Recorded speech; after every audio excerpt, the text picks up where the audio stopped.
আসসালামু আলাইকুম। আজকে আমি আপনাদেরকে এমন একটা গুরুত্বপূর্ণ জিনিস দেখাতে যাচ্ছি যে আপনারা আসেন। কিছুদিন আগে আমি এখানে ঘাসের কাটিং রোপণ করছিলাম। সেম একদম বিসমিল্লাহ এগ্রোর ভিডিও দেখে আমি এই ঘাসের কাটিংটি রোপণ করছিলাম, যেখানে বিসমিল্লাহ এগ্রোর ভিডিওতে দেখানো হয়েছিল যে ঘাসের কাটিং একদম কুরাস আকৃতির লাগানোর কথা বলতেছিল বিসমিল্লাহ এগ্রো।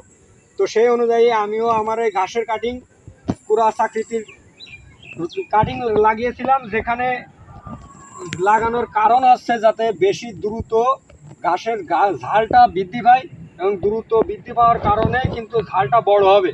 এই জন্য কিন্তু আমি এই ঘাসের কাটিংটি কুরাস আকৃতি লাগানোর ফলে দেখতেছি যে আলহামদুলিল্লাহ আমার এই কাটিং লাগানোর পরে কিন্তু দ্রুত এখানে কস বেরোয়েছে ঘাস থেকে, এবং ঘাসের যে ঝাড় গ্রোথ সেটা কিন্তু মাশাআল্লাহ অনেক সুন্দর হয়েছে। তো আপনারাও এইভাবে ঘাস রোপণ করবেন। ঘাস রোপণ করলে ইনশাআল্লাহ তাড়াতাড়ি আপনাদের ঘাসের গ্রোথ বেড়ে যাবে এবং ঘাসটি দ্রুত বৃদ্ধি পাবে।